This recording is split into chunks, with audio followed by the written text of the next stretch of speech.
World-class lessons from the real estate industry's top 1%, empowering agents to think bigger and do more to create life by design. Get access to exclusive interviews with top producing real estate professionals. Listen in as we talk about their journey in the business, best practices, and lessons learned. Hosted by KIRO NASRALAH and John SCIPIONE. I mean, one thing that we always say in our office is just action is better than perfection, right? This is Light It Up with Lighthouse Residential. Welcome back to another episode of Light It Up Podcast. I am super excited about today's guest. We have with us an individual selling over 100 homes per year consistently for the last 10 years. Sold over 2,000 homes in his career, currently coaching over 100 agents throughout the country, including some of the top agents in the U.S. and Canada. Again, super excited to have with us Mr. Aaron Novello. Mr. Novello. Appreciate it, guys. Thanks for the opportunity to be here with you. Of course, Aaron, we're always trying to bring people who we think bring, tremendous value to the platform. So, again, really excited to have you here. And, can I share with you, one thing that I'm most excited about? Yeah, for sure, brother. What is it? What I didn't say in that fabulous intro I just delivered was that you're actually my business coach. I didn't tell everybody out there that. And, each week Aaron and I meet every Friday morning, 8 a.m. sharp, and he puts me in the hot seat with a lot of pointed questions. So I'm super excited to sort of reverse the roles here a little bit today. Awesome. Good. So, on that note, I mean, let's ease into it a little bit, right? So, No foreplay? you two, Straight in? All right. You and I have been working together, I don't know, about a year now, but the relationship stems to prior to that, where I had been to some of your events and some things that you had hosted in Hoboken. Just talk to us about where you are today in your business and life and how all that looks like. Yeah, for sure. So I appreciate the kind words, right? Particularly coming from guys like you. I mean, it means a lot. So yeah, I've been selling real estate for about 16, 17 years now. It took me 5 years to get up to 100 transactions a year. Since then, we've remained consistent there. Did 200 deals twice in a row. And then what started to happen is that, somebody had, I guess, recorded me role-playing and didn't tell me. And then they shared it with people. And it was interesting because people started to reach out to me and say hey, I listen to you all the time. And I'm like, what are you talking about? They're like, yeah, man, those recordings of you role-playing expires and for sale by owners. I was like, oh, that was news to me. So at first I was like, oh, man, I was a little mad about that. You didn't tell me. But then I was like, oh, this is fantastic. Now more people know who I am. So what started to happen organically without me really being intentional or purposeful about it was people started to reach out to me and ask me for help, right? And so that was cool, and that happened organically. And then I started to be more intentional about it. Wow, this is an opportunity for me to play kind of the infinite game and help other people to play at a higher level. So then I started to be more intentional about it. So now, the consulting business again, 100 plus clients. The resale business is about 140 to 50 deals a year consistently. And now it's about continuing to pay attention. I see myself really as kind of like a good steward of resources and continuing to pay attention at a high level as to how the game is changing, what rules still apply, because I think there's some fundamental rules like gravity that don't change. Yeah. At the same time, the landscape changes. It's kind of like, 200 million years ago, Earth looked a lot different than it looks now. However, gravity still existed. Yeah. Yep. So it's the landscape changes, but there's some fundamental rules that don't. So it's paying attention to the fundamental rules and then consciously, purposefully, and intentionally looking out on the horizon to see how the game's changing and how new rules are emerging, and then applying those new rules, right? And sharing those with other players like yourself and other people, so that way they can continue to play at the highest level. Yeah. Absolutely. Talk to us about that a little bit. How do you see the industry changing? Yeah, so I think there's a couple things that are happening. The first is that the internet is like a thing. So I used to kind of subscribe to this belief. I mean, I'd hang around people that would brag about not having a website. Or they would brag about not having reviews online. And now it's like, dude, that's dumb. Like, I used to think it was cool to do 200 deals a year and nobody know my name. Like, I'm the Kaiser Soze of real not estate. tell anybody about it. Yeah. Yeah. And I used to think that that was cool and I would brag about it. And what I'm aware of is in the environment that we're in, like, it's dumb. Like, it's not in alignment with what's true. And in nature, if you go with what's true, you get rewarded. If you go against what's true, you get punished, right? That's just the way it is. Yep. So I'm aware that some of the environment is changing, and in a large way, it's due to the internet, right? So what's happening, like, so if I was to ask John, like, hey, how do you make decisions about who gets your money in 2022? Do you pick up the phone and call somebody first? The answer is no. You go here first. It's the first thing you do. Right. 100%. Go to Google. You probably, right? You look at reviews. You look at websites. You look at videos. Then you either put your credit card in, make a decision, or then you pick up the phone. If they don't say something stupid, then you buy it, right? So what's interesting is, like, technology is changing our expectations. It's changing our expectations as consumers. So for us to, like, willfully, intentionally, and purposefully be like, hey, this is the only thing, and it will always be the only thing, is like, I mean, it's not an accurate assessment of reality. Now, that is a fundamental law of nature. That isn't going to change. I'm still going to need to talk to people. I have to do prospect, lead, follow-up, go on appointments, negotiate deals. That's not going to change. However, how people get in contact with me, making it easy for people to find me when they are online, right? Paying attention to digital assets, paying attention to social media. Like, to imagine that these things aren't radically changing the way that our game is played is foolish. Yeah. Well, I think that's honestly one of the things that drew me to you as a coach. I mean, you know, I've had probably 6 or 7 coaches over my real estate career, and thankfully I was smart enough to get into coaching from day one. But I don't know if I ever told you that, but I actually came across your profile, or somebody was reposting it, whatever it was, on Instagram, and I started to see a lot of familiar faces, right? Like, it was people that I was like, a Ben Esposito. I'm not trying to name drop here, but check out Ben Esposito.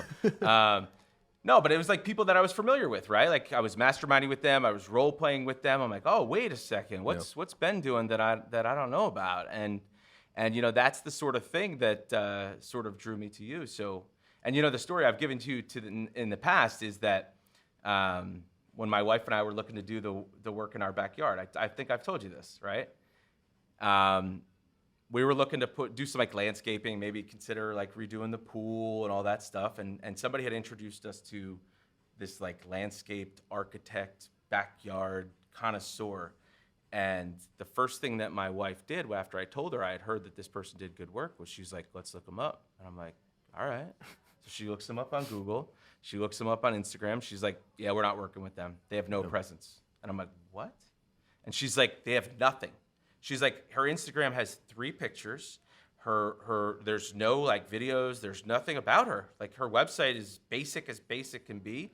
And I can't see any of her work. And I'm like, holy shit. I'm like, dude, are people, like, referring business to me? Like, say, hey, you should work with this guy, John. They look up John, and they're like, yeah, I don't see a whole lot going on there. Like, yeah. And obviously, like, we're doing a high volume, you know, a large amount of business, but, like, I don't think we're putting enough out there and not telling enough people about that. Yeah, not enough people know. So it's interesting because I remember having a conversation with you about that on one of our calls, and how your mind exploded there, where, like, you were literally trying to give her money. Yeah, yeah. And the decision of whether or not you gave money or not, your wife has been trained by technology, and kind of it's changed the way she makes decisions, that she checked her out because she didn't have a Google My Business profile with reviews, because she couldn't see any of her work, whether it's on Pinterest or on Instagram or any of these places. She literally didn't get the business, period. Wow. So yeah, that would have been a big check. Oh yeah, and yeah, it would have been. And what I'm aware of too is you know, some of the conversations that I've had with people like yourself that do like $1 million plus in GCI, we'll get on a call and I'll just Google them. And I'm like, hey, I know you're one of the rock stars in your market, maybe one of the top agents, if not the top agent. I can't tell. Yeah. That's the problem, right? Because we're so conditioned to learn that hard work is what you need to do to make money. And there's no easy shortcuts or anything like that. But it's not working smart. Well, and I think here's what it is. So I think it's twofold. One is we have to be very careful with where we get information from. I think sometimes what happens is we give, whether it's me or anybody else, we give that person like a halo effect. And if they give us some information that's helpful, then we stop looking for information elsewhere. And I think that can become problematic. So I want to be a student, not a follower. They're different. A student is I absorb information, I soak it up, like, yes. A follower is like, I'm going to blindly do whatever it is you tell me to do, right? Exactly. So what I'm aware of is that there's three types of leverage, okay? The first type of leverage is labor leverage, which is, that's what a lot of the fortunes all of the fortunes over the last 200, 300 years has been built on, right? Yep. But it's the lowest form of leverage. The reason is because you guys manage people. I mean, that's hard, man. You got people quitting, unannounced, not returning phone calls. You got this person that wants this person that's not happy. So it's better than having no leverage, but it's not the best form. The second form of leverage is capital. And capital's superior because capital works 24 hours a day, 7 days a week. It never complains. It never gets upset. It never cries. It never says, I want more money. Like, it just works all the time. Yep. The third form of leverage, though, is what the fortunes of the last 20 to 30 years have been built on that have dwarfed the other fortunes that took 200 to 300 years to build, which is having a product or a service that costs almost no money to duplicate or replicate once it's created. Yep. And that's either software, right? Yep. Or it's media. So the deal is, KIRO, to that point, and this comes from a book called the Almanac of Naval Ravikant is his name. And when I read this, bro, brain exploded because he said we don't live in a world of the people who are rich or poor, the haves or have-nots. We live in a world of people who have leverage and people who don't. Yeah. So the philosophy of I'm only doing this and that's it and it's me and nobody else, where's there any leverage in that? You're absolutely right. None. There's no leverage of labor. There's no leverage of capital. And there's no leverage of media. None. Yep. So if you look at the people that are like just murdering the game right now, they have all three forms of leverage. Yep. Yeah. Speaking about leverage, you are a master of leveraging your time. You're doing so much. On top of that, you're a full-time father. I'm just curious to know what a day in the life of Aaron Novello looks like. Yeah, brother. So it's not like, it's pretty boring because it's the same thing, like back to back to back. It's just really tight. So I think if I'm, one of the things I'm particularly good at is just time blocking and understanding that everything that I say yes to is something else I have to say no to. I like that. So say that again. Yeah. So everything I say yes to is something else I have to say no to. Yeah. So, and because of that, the average human has 27,550 days on planet Earth. It's about 75 years in the industrialized world. Women have a little bit tendency to get a little bit more than men, but that's what's average, right? Yep. So I'm 41. So what that means is I've used half. So whatever's left, I'm going to sleep through a third of it if I sleep 8 hours a day. So that whole exercise is just to demonstrate that the amount of time that we have in this physical body and having this kind of physical experience is really small. So I can have anything I want in life, but I can't have everything. And that's hard because that's a message that's counter to what people say, like, oh, KIRO, you could be anything you want. Well, okay, you could have anything you want, but you can't have everything. Yeah. So you have to be very intentional and purposeful with what you say yes to, because everything I say yes to is something else I say no to. So I only say yes to a few things. One is doing something physical with my body daily. Two, doing something where I'm reading or pulling in information daily. Three is showing up fully and completely in my businesses, in my residential resale business, prospect, lead, follow-up, go on appointments, negotiate. In the coaching business, showing up fully and completely and pouring out and sharing, mixing candor with care, right? Like being direct, but also letting people know we care about them and it's coming from a good place. And then my family, and that's it, bro. And investing money. So I only say yes to very, very small things. And I think that that's part of it. And then having really great staff around you. So in order to do something at a really high level, you need 3 people that are superstar, like rock stars. Not like A players, like rock stars. You need someone who's a rock star at acquisition, acquiring clients. Like in your guys' business, it's you two, right? Like you guys are the rock star at acquiring. We're training people and getting other people, but like it's you. Okay. The second person you need is a rock star in operations. Yep. So they like hold down the fort. They run everything. They pay all the all the bills. Make sure you stay out of trouble, right? The third person you need a rock star is in delivery, delivering on the promises that you made, customer service, and things like that. So if you can get those people to around you, then you can only focus on your area of gift. So my gift is like really small. It's only doing certain things. It's being on the phone, talking to people. It's coaching and training. It's learning, like synthesizing information so I can share with other people. And the more that I can create a schedule in which I'm only playing in my gift, the more productive I'll be. Yeah. It sounds like, I've actually, I don't know what made me think about this recently. It feels like the majority of your day is on camera, right? Like we've talked about this.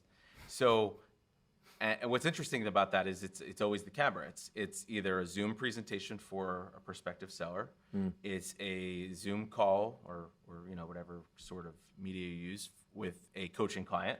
It's leading a mastermind, right? So it's allowing yourself to have those other people on your team handle all of the other stuff, right? Calendar, marketing, all the day-to-day. All the day-to-day, 100%. And there's two issues with that. One is having people on your team that you actually trust. Yeah. To do it, because it's interesting. I have clients, not you guys, but people that they hire staff and then they don't really trust them. They're following up with them all the time. They're paying attention to them all the time. But like truly being able to delegate and let go. The other thing that I was explaining to somebody today, if you think about it just from like a economic perspective, is this woman, she was on her way to a showing. And I was like, when it was early in the morning, I'm like, what are you doing that? And she's like, well, la, la, la. I said, can I ask you a question? She's like, yeah. I'm like, how much are you worth per hour? Uh-oh. And you know what she said? I don't know. And I said, you realize because you don't know, you're willing to do anything. Exactly. Yeah. So like it's understanding that all of those things that you just described are the most high dollar activities that I can do. Yep. It's where all of my value is, right? So, and what helped me with this is I remember back in the day, I think it was John Ames, he shared something with me that really stuck out to me. He's like, listen, man, every business has a value chain. So when you go to the doctor's office, like, does the doctor greet you at the door? It was like, no. Nope. Who greets you at the door? The secretary. What's the first question they ask? Has your insurance changed? How are you plan on paying for today's visit? How are you going to pay for this shit? First question they ask. Is it out of pocket? Is it, like insurance, whatever. Then what do? They hand you a clipboard. And what are they doing with the clipboard? Pre-qualifying. Where does it hurt? How long has it hurt? Do you have a history of it hurting? Do your parents ever had it hurt there? Did you on medication? Did you travel outside the country? You know what I mean? Yeah. Then you hand the clipboard back.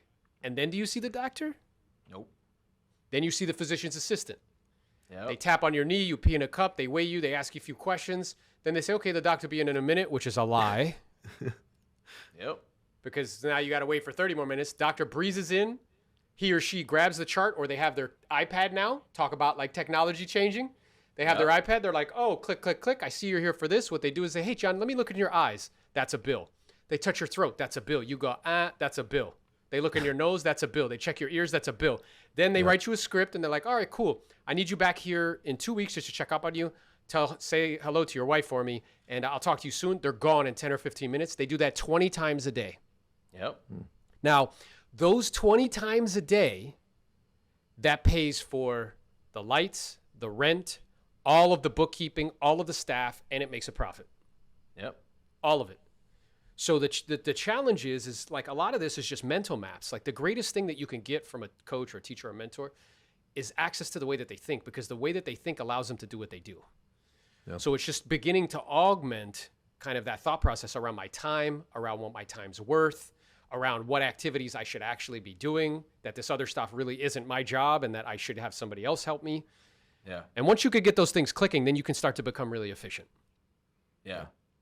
You know, one of the things that's interesting is with all the things that's going on with you in your business life, which one is your passion? Yeah. That's a really good question. So, and I appreciate you asking it because I think this is like, this is a thing for the hard charging crowd, myself included, right? So, you know, the traditional like hard charger alpha types, right? Very much so like win. And we like finite games. So I know for a fact, if I was like, hey guys, we're going to play a finite game where there's a winner and a loser, these two guys are going to get out of their seat, take their jackets off and be like, let's go, right? Which is great. And I love that competitive nature. What's interesting though, is that this game that we're playing, I mean, oftentimes we try to apply finite rules to an infinite game.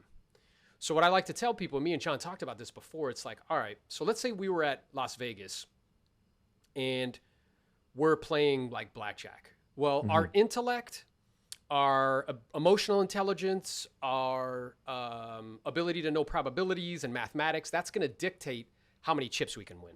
Yeah. Now, that's the same in life, right? Yep.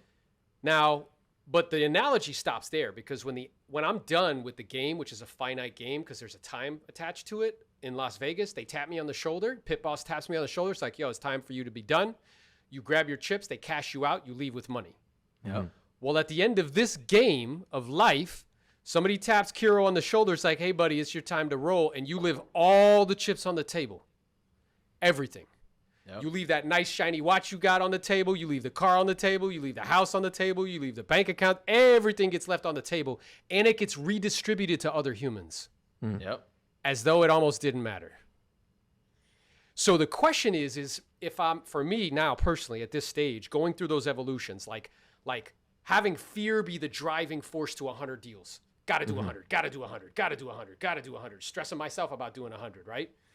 Then going from 100 to 200 and imagining that was that's it. Once I do 200, I'll be blissed out of my mind. My life will be cool and awesome and there'll be no problems or challenges, right? And then recognizing like, wait a minute, that's not true either. Then it's beginning to shift to this infinite game. So what's really exciting to me now is doing meaningful work with people that I enjoy. Yep. People like you, people like John, and equipping other players to play the game. Because the difference between a finite game and an infinite game, in a finite game, there's a winner and a loser, and the goal is to be the winner. In an infinite game, the goal is to keep playing. And the goal is to equip other players to play with you. Right. So that's what gives me the most juice now. What gives me the most juice, like with our Freedom Builders Mastermind that's coming up in April, which is going to be so exciting, like preparing for that, right? Yeah. Being able to spend time with people that I really like and enjoy, doing meaningful work that's fun, equipping other players to play at higher levels, like helping people to build wealth and create financial freedom by leading by example. Like these things bring juice. Like, do I still get juice by, somebody saying like, well, the mallards in the backyard, we feed them. The house should be worth $10,000 more because of that. Like, no, bro, like that doesn't, before you would do it because you want to get the listing and you're like, right? That doesn't do that for me anymore. Instead, now it's about this infinite game and equipping other leaders to play at a really high level. Yeah. Yeah. I could tell that you're addicted to exposure, right? And you have a wealth of knowledge by bringing everybody together. So you're almost like that glue that brings knowledge and scraps it off to other people and shares it in between, which is amazing. One of the things sorry, I lost my train of thought completely. With the passion that you have for being able to do what you're doing right now, what would you say is the vision for the future? What does the future hold? Yeah, I sort of look at like a coach like yourself, almost like a professor, right? Like you don't coach for the money, right? Like you could probably spend that time doing a lot more transactions, but you coach because you obviously have a passion for it and you're good at it and you like seeing the success in other people. I see it one-on-one each week in our coaching calls, right? Like you actually get genuinely excited about successes in my life, but like what's the future look like? Is it trying to get to more transactions? Is it trying to get to more coaching clients? Is it trying to get to more passive income? One of the things that we always talk about. What is it? Yeah, it's a great question. So I think it's a combination of things. I think it's about figuring out how I can impact more people. So you brought up an interesting point. Like one of the, I had a client, her, Anna Patahovic, and she called me one day and she asked me to work with her. I'm actually having dinner with her this evening. And she said to me, she was like, Aaron, can I ask you a question? I was like, yeah. She's like, why do you coach people? I said, what do you mean? She's like, you sell a lot of homes, man. Like, I imagine like you can make way more money selling houses. And I said, well, Anna, that's operating under the assumption that the only reason to do something is because it's the most profitable thing to do. Yep. Like not having like an aware, like, and what I said to her is like, look, if I make a meaningful impact in the quality of your life moving forward, if I disappear off planet Earth, like a part of me stays with you. Yeah. Like a mentor of mine, I never met him before. And he's shaped my thinking so much. Like Jim Rohn, never met the dude. He died before I even knew he was a guy. We're both like huge fans. Yeah. Yeah. And like, I'm aware that like that guy impacted my life and I never met him. Can you do a quick Jim Rohn impression? Those are called the facts. Like that's the way he is. You know what I'm saying? Right. But like, so my thinking is how can I, with what I'm doing, Yep. like what platform, right, is available to me that will allow me to increase the amount of people that I can impact, whether it be through financial education, whether it be through, understanding this game and how to play it at a high level so that way they can reap the rewards that it's provided for me and my family.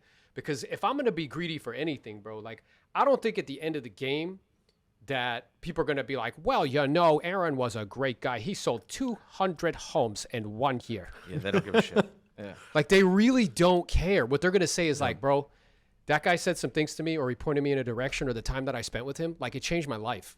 Like literally, my life would be different if I didn't know him. That to me is what I want to be greedy for. Like if I'm going to be greedy for something, I want to have a room full of like 10,000 people who could say that. Yeah. Yeah, and that's like one of the things that you helped me realize. I think, maybe it was at our last event where it was like, John, why are you doing this? What is it? What is it? And the answer can't always be like, I'm trying to make X number of dollars or sell X number of homes. And what are you doing this for, right? You can't just pursue infinite amounts of money, right? And the big aha moment for me was when you graciously pulled it out of me, where you were like, I think you brought it to my attention. I was telling you a story about one of the girls on our team who, I think it was her father who had said, listen, like, how long are you going to do this real estate thing for? Because like, in lesser words, you're not necessarily bringing in any money, right? Yeah. Like, and I was like, your father said, what? And that's what, and you're like, I remember your reaction was like, and honestly, like that was the aha moment for me. It was like helping people just get themselves to the next level is frankly why I'm doing it. Yeah, and I love that, brother. And we did this whole exercise about like trying to getting to why, right? And if you look at stories in the past that were really impactful for you or people that were really impactful, like you can kind of flesh it out. It takes work, but you can flesh it out because here's what I know is that like playing the finite game, applying finite rules to an infinite game leads to disappointment. Because I don't know about you, but when I hit 200 deals, there was no fucking horses with like flags with my name on it. Like the guy at Starbucks wasn't nicer to me in the line. Like, like nothing really. Or when I became a net worth millionaire, like there weren't no balloons or confetti. Like nothing really changed in like a huge way. Yeah. So what I'm aware of is that like there's an art, there's a science to achievement. You do certain things in a certain way, in a certain order, over an extended period of time, get proximity to certain people. Like you'll produce the results that you want. They may not happen as fast as you want in the quantity you want, but they'll happen. But there's an art to fulfillment. And what I said to you today on our calls, I'm like, John, listen, brother, you're going to die with a lot of money. You just are. You're smart. You're a hustler. Like, you know what I'm saying? Like you just will, bro. But here's the question. What's the mission and the purpose for your non-refundables while you're here? Like, what am I going to look back and be like, yes, bro, like that, I was here, I did that, like I put my mark on those people. And when we were in that room, all the other stuff you were telling me about, you talk about like 400 deals, you'd be like, yeah, I want to do like 400 deals and like, this is what it's going to mean for money. And the voice goes like this. And then when we started talking about, you were like, about helping people, bro, it's like you got plugged into a light bulb. Like, I'm getting excited right now. Dude, you wanted to like jump out of your chair. I was like, bro, like that's it. Yeah. That's your mission and purpose. It's to like equip other people to play. It brings you fulfillment. It brings you joy. So if you can do that and do well, and to your point, like pursuing endless amounts of money, I think you can do that. The problem is that it doesn't lead to the better angels of our nature as humans. Right. It brings out not good things, right? Because like, oh, well, it's more, so let me cut a little corner so I can get a little more. Or, oh, it's more, let me like do this shitty thing, even though it's shitty, so I could get a little more, right? It doesn't bring out the better angel of our nature. So instead, though, like to that point, like if I know my freedom number, if I know what I need in residual to be able to live the life I want and take care of my family the way I want, take the trips I want and things of that nature, which usually is far less than what you think it is, right? Totally. 100%. But once I know that number, then I can be intentional and purposeful with this income that I'm generating, and I can move steadily towards that number. And then I can pursue things because they bring me energy, they light me up, they're enjoyable to me. And I believe that in the long run, not only will you be successful in the material sense doing that, but you'll also be more fulfilled. Yeah, 100%. And, you know, I think one of the important things, too, is that, like, we all come from this world of, like, you know, upgrade your life, upgrade, right? Just about and that, it's when people hear upgrade, it was like, and I'll be honest, like some of these tactics have worked for me in the past, right? Like, hey, let's go out and lease that car that's a little bit above what you probably should be driving, but once you sign up for that payment, you're going to push yourself to do more and work harder and take on more. So talk to us about the difference between like, you know, thinking bigger and consuming bigger. Yeah, we talked about that. And what John he's leaving out is that at one of our events, I gave him a lot of static for that, right? So what I'm aware of is that in the message that people receive, so you have to be very careful. Okay, so if knowledge equals power, which I believe that that's true, then I have to scrutinize the knowledge. What if I have the wrong information? That becomes problematic. So I could have good intent. I could have like will and hustle. But if I'm applying, so Jim, our lovely Uncle Jim Rohn, he says that success is a few disciplines practiced daily, and failure is a few errors in judgment practice daily. So if I have this error in judgment where I'm confusing consuming big with thinking big, let's say I'm trying to keep up with somebody that makes $10 or $15 million a year. And is being like, oh, your car payment's $500, mine's $5,000. Yeah, you make 10 million fucking bucks a year. So it's like, okay, like how is that? Like what I'm aware of is having that mindset. If I follow that to its end point, so I'm continuing to upgrade my lifestyle as my income comes up. How much money do I have for labor? None. How much money do I have for capital to be working for me? None. How much money do I have for other forms of leverage? None. So the unfortunate thing is that if people follow that particular tract of knowledge and information, then it leads more often than not always. I mean, I'll say that that's true. But more often than not, it doesn't lead to a desired destination. It leads to being in a room when you're in your late, 70s talking about contacts. And you can never get off the hamster wheel. Bro, I remember being in a mastermind one time and I'm like, listen, guys, because I was always usually like the youngest person in the group. And I was like, listen, guys, I don't mean this to be a jerk. I really don't. I don't want you to take it this way. But if I'm still on this call talking about taking listings when I'm in my 60s, I screwed up. Yeah, if I'm knocking on doors and chasing expireds when I'm 74 years old, it's... like something's wrong. Like I messed up. Yeah. Well, a good follow-up question would be, what do you do to fight complacency? Oh, that's a good question. So what I've had to train myself to do, so my tendency in the past... Is it weird that I think I know what his answer's going to be, but I'm going to... Maybe. No, I think that's good because, that means we're vibing on the same wavelength. And leadership is just teaching people how to think. So, if we're thinking the same, that means what we're doing is having an impact. So my tendency in the past, because I came from a place of fear and scarcity, my family never made more than like 50, 60 grand a year. And that shapes you no matter how you try to mess with it. Like, because you're constantly bombarded with images and messages about money. So I played from a place of fear, so I would hoard money. So like I would just hoard it, and then you'd end up with a bunch piled up, and you're just like hoarding it, like, oh, my precious, you know. And it was like this false sense of security. Exactly. Yep. Right. So what I've had to train myself to do over time is to push it away from me. So meaning like as it piles up, so let's say that I told you that this thing that you think is safe is slowly but surely disappearing every year. So meaning you put 100,000 there, and at the end of the year, you have 93,000 still there. Yeah. Yep. Like it's slowly but surely disappearing. If that was the case, would you let it sit there and do nothing? Absolutely not. Yep. No. And when you think about it, okay, so when we lend our money to a bank, Yep. what does the bank immediately do legally with the money that we lent them? That we Back gave out them. there.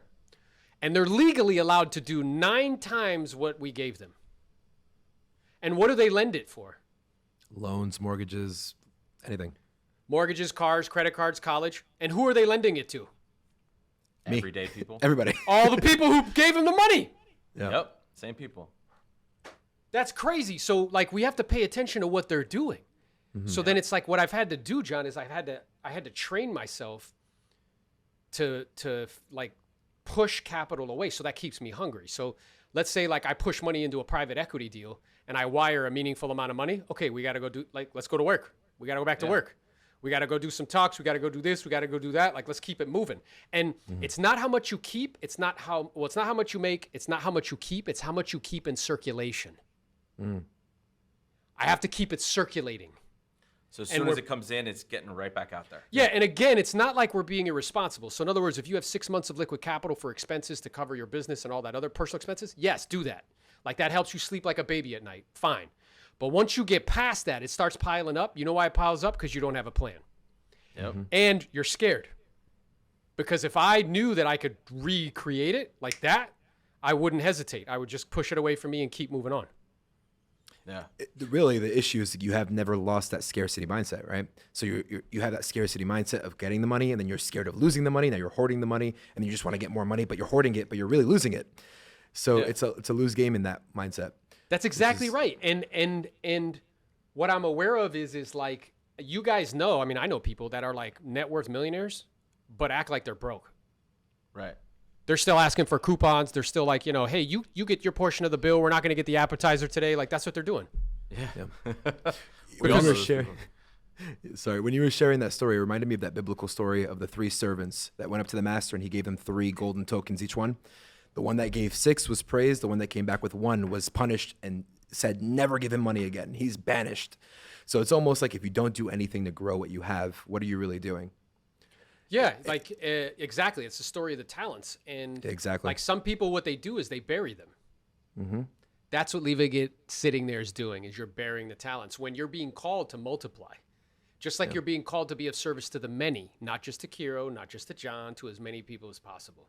And life rewards life. So again, there's some fundamental rules, right? Some fundamental laws, even though the landscape changes, right? All the time. But there's some fundamental rules and laws. And if you can align yourself with them, then it's like a lever. You're like dramatically increasing the probability that you'll produce favorable outcomes. Yeah.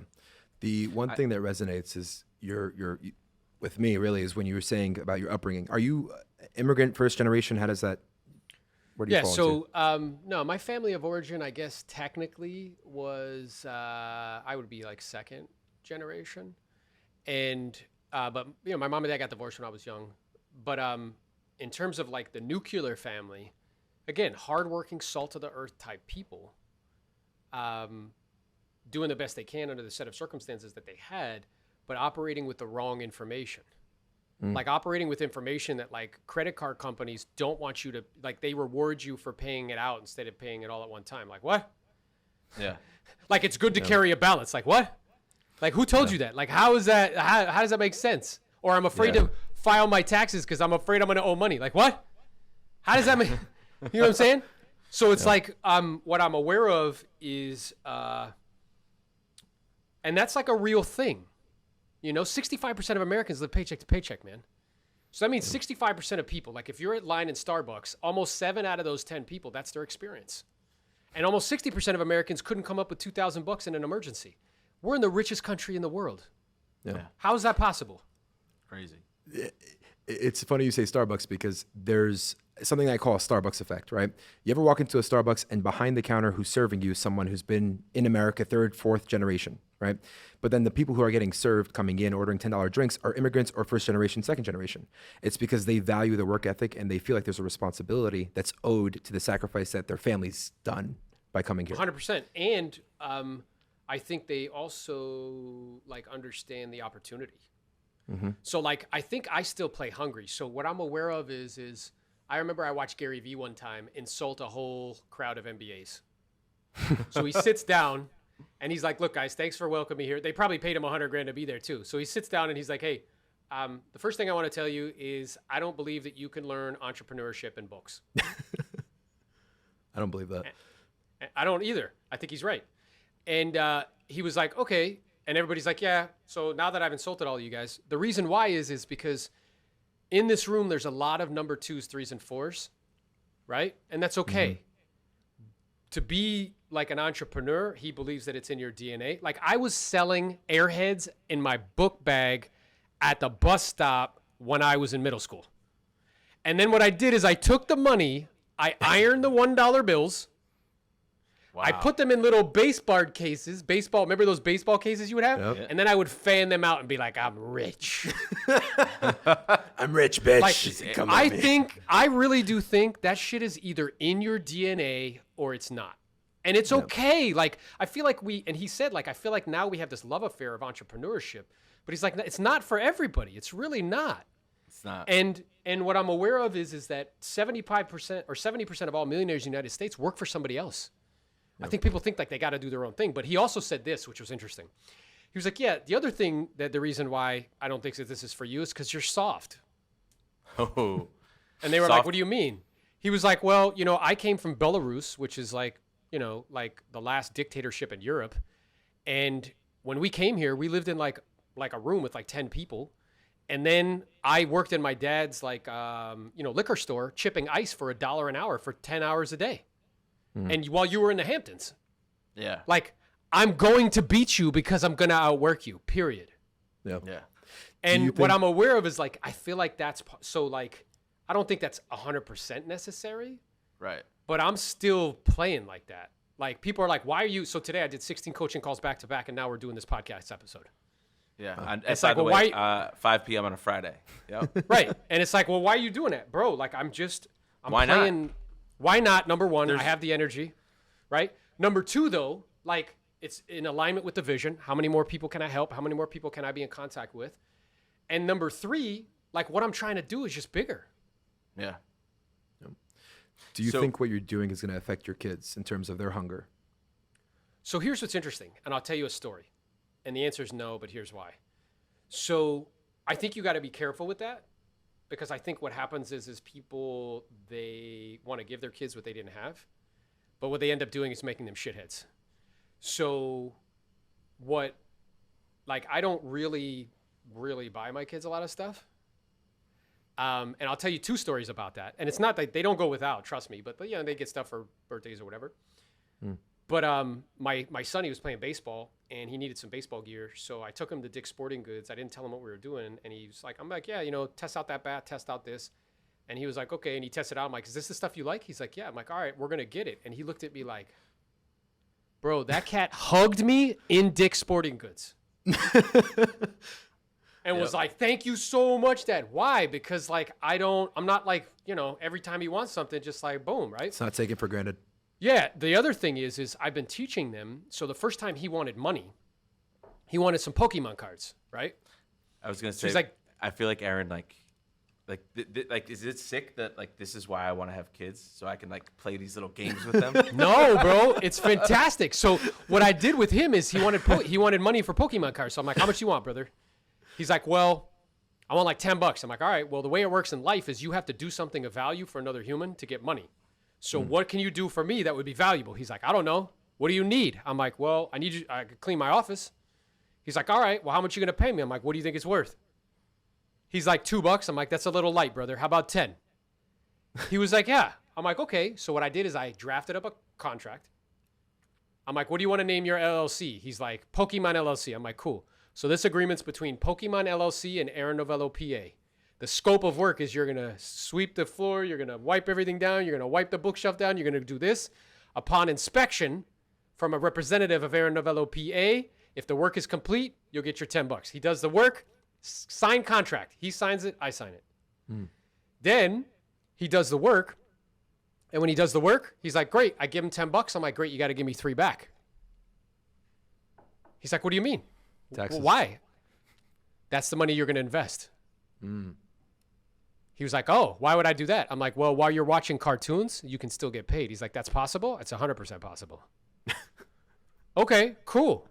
So, but do you see what I'm doing? In his brain, I'm making a link that I am not a source of money, that his own mind, his own creativity, his own imagination. The other thing I do is I share with them. So like when we walk up to a place, you know, when you're a kid, like you don't even think about this stuff.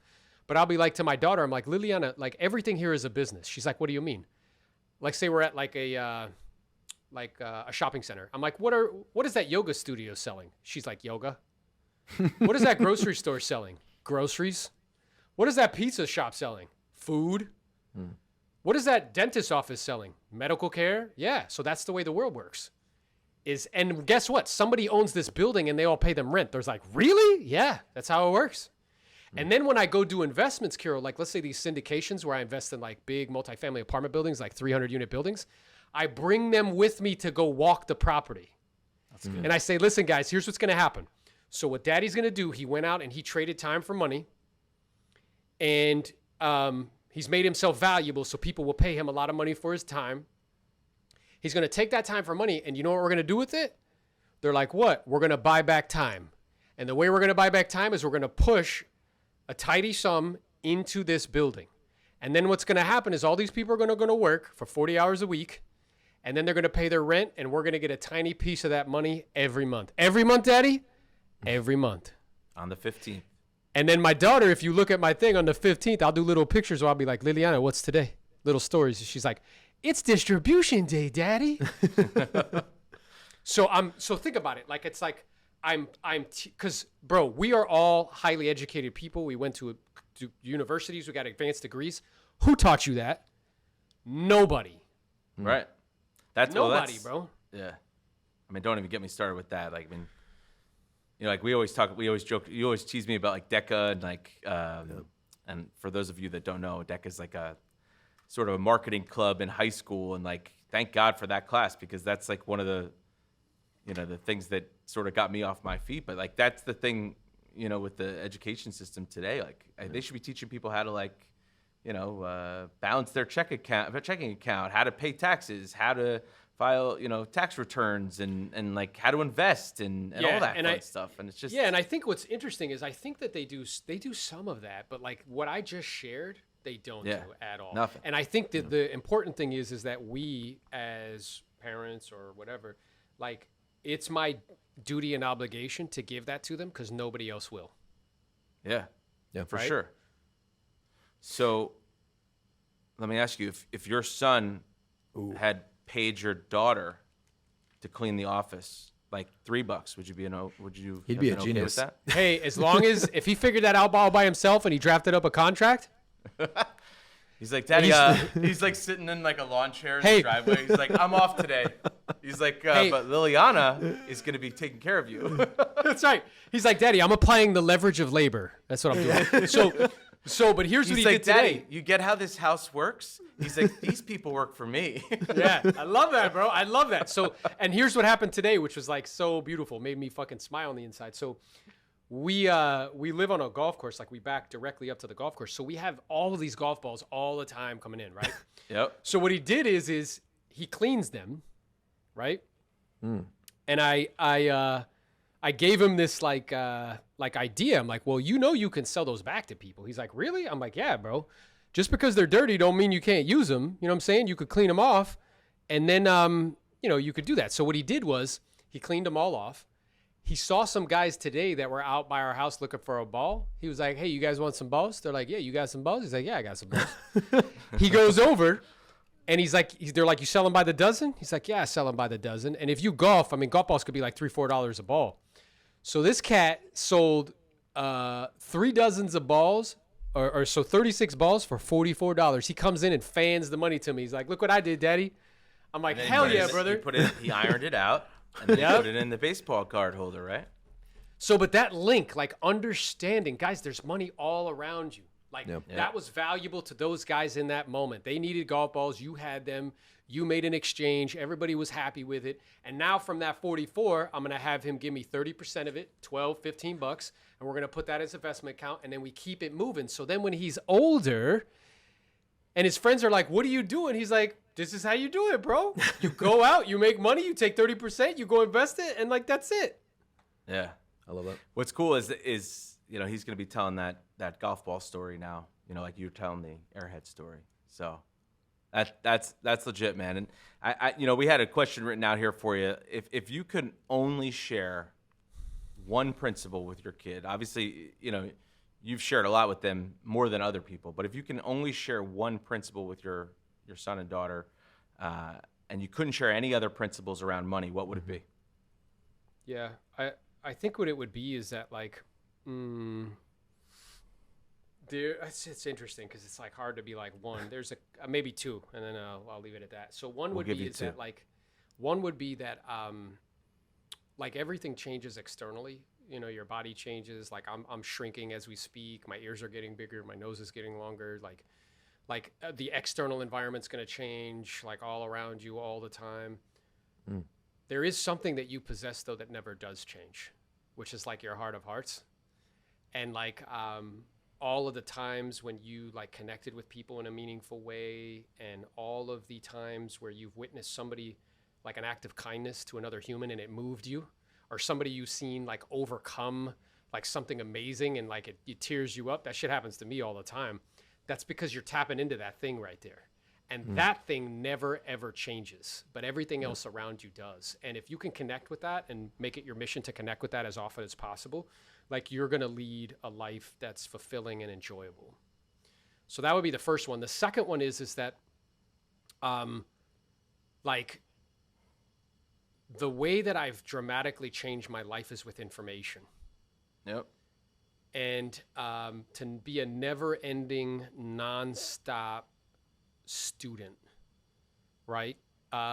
Because things perpetually change, and as I mentioned to you, that there's some fundamental laws that don't, but making sure you have access to the right information around the areas in your life that matter most, whether it's your marriage, because you know it's interesting. I find it so fascinating where like we have a tendency to like look at only one metric. So you'll see somebody doing 400 deals and you'll be like, oh my God, he's the man or woman. I have no idea what his marriage is like. I have no idea what his family life is like. I have no idea what his relationship is with his children. I have no idea like what their finances are like. I have no idea what her mental health is like.